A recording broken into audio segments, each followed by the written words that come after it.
So let's talk about the difference between two different treatments for alcohol dependence. The first one is kind of the standard of just quitting drinking, going alcohol free, and remaining abstinent.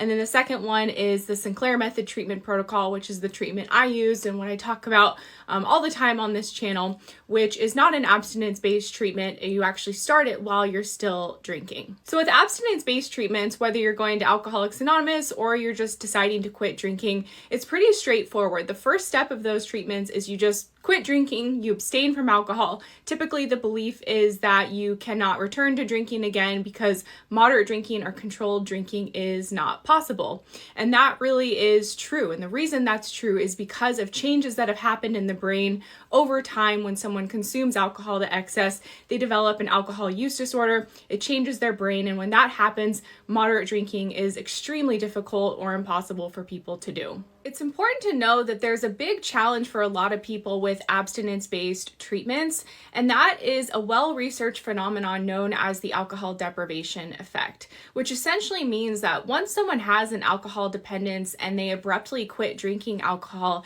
their brain can actually go into deprivation mode for the alcohol. And you can think about it like if we're deprived of anything, what happens? We start to desire it more, think about it more, and crave it more. And so that happens for a lot of people when they quit drinking. Their alcohol craving and their desire and their mental preoccupation with drinking will increase. And that leads many people back to drinking again and relapsing again. And typically what the research shows is that they will typically binge drink actually once they return to it again because they've had that deprivation period. And so this is a challenge with abstinence-based treatments, and why when you look at the data, it's estimated that 80% of people or more will relapse within 6 months of leaving treatment because of that alcohol deprivation effect. So they quit drinking, they might be good for a little while, but then that desire, craving, and motivation to drink just increases because the brain is being deprived of the alcohol or the reward from the alcohol. That's really what makes it addictive, that reward that we get. And so the craving will increase, the desire will increase, and many people, myself included, will just give into it because it becomes so overwhelming and they're just like, forget it, I just need a drink. I can't stand fighting these cravings anymore. However, with the Sinclair Method, it's a completely different and unique treatment because you actually start it while you're still drinking alcohol. And the method works to help most people actually cut back on drinking over time. And the actual protocol of this method is pretty simple. You take the medication naltrexone and you take it 1 hour before you drink, and then you consume alcohol on the medication. And when you do this over and over and over again, over many, many months, typically 6, 9, 12 months, most people will get to a place where they simply lose interest in alcohol. And the clinical term of this is pharmacological extinction, meaning that those changes that I talked about that happen in the brain when we develop an alcohol dependence, they essentially get reversed through the Sinclair Method treatment protocol, which essentially, again, taking naltrexone, waiting an hour, and drinking on the medication. And when people get to the point of just being uninterested in alcohol, they lose their craving for it. Oftentimes, they're spending most of their time alcohol-free. And even if they are still drinking alcohol, which is actually allowed on this treatment, most people will have total control over their alcohol consumption.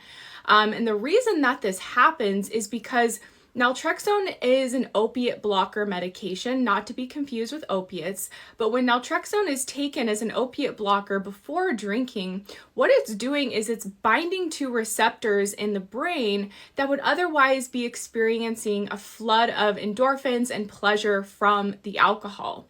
And so when the medication binds to those receptors, it essentially blocks those endorphins from latching on. And so drinking just becomes a little bit less interesting and a little bit less rewarding. Now, naltrexone doesn't make you sick when you drink on it, but what it does, like I said, is it just makes alcohol a little bit less interesting. And for many of us, the changes that we notice when we consume alcohol on naltrexone are subtle and gradual, but they're continuous. So it's not an overnight fix. All of a sudden, people drink on the medication and they feel cured.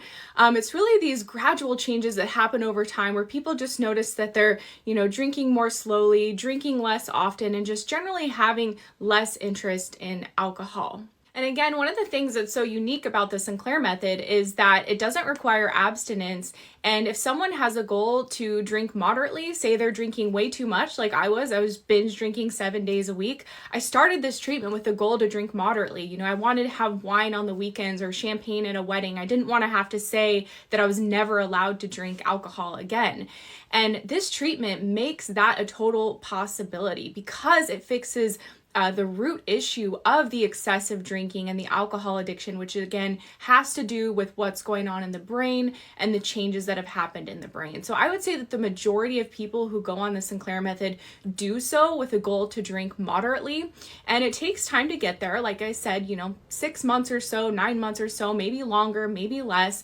But over time, for most people, what they will see with the Sinclair method is that their drinking continually just reduces over time. Month over month, they're drinking less, they're craving alcohol less, they're thinking about alcohol less, and they're noticing that when they do drink, they're just having more control. Just case in point for me, I could easily drink a bottle of wine every night, sometimes more. But with this method, what happened for me after about a month on the treatment, I couldn't finish a bottle of wine anymore. Now that's still a lot of alcohol to be drinking, but that was the changes I noticed in the first month. And then the longer I was on the treatment, I continued to reduce my drinking, continued to have alcohol-free days that were fairly effortless. And one of the biggest changes I noticed early on was just I wasn't thinking about and craving alcohol nearly as much. I used to think about drinking every day starting at about 11 a.m. Should I drink? Should I not drink? Do I have alcohol? Do I need to stop at the store to get alcohol? How much should I drink? Just this constant chatter in my head. And I noticed with this method pretty early on that was just starting to quiet over time. So again, with the Sinclair method, moderate drinking is a totally achievable goal for most people. And other people through this treatment end up going alcohol-free, whether that's their original intended goal or they just kind of get to that place after a while on this treatment. I was on the Sinclair method for a year, never intended to quit drinking, but I just became so uninterested in alcohol that it just didn't occur to me anymore to drink. I had no desire, and that was over 5 years ago now. But I still keep naltrexone on hand because I'm open to the idea that I might drink again one day. And I love that alcohol is not this forbidden fruit that I can't touch because it's going to destroy my life. I know if I continue, if I wanted to drink again one day, I would just follow the protocol, take naltrexone beforehand, and it would protect me from over drinking. I would probably have 1 or 2 drinks, which is how much I was drinking at the end of the treatment. So with the Sinclair method, from my personal experience and being in this field now for 6 years, it's a really gentle way for a lot of people, whether you have mild, moderate, or severe alcohol use disorder. It's a gentle way for a lot of people to start improving their drinking habits while they're still actively drinking using this science-based treatment protocol that has decades of research behind it and tons of clinical trials proving that it's an incredibly effective way to overcome alcohol dependence. So I hope this helps you better understand kind of the difference between, traditional abstinence-based treatments, what does that look like, versus, a harm reduction or a drink reduction treatment like using the Sinclair method and naltrexone. All of my videos on here are about this treatment, and you can also click the link in my profile to learn more. I hope this was helpful.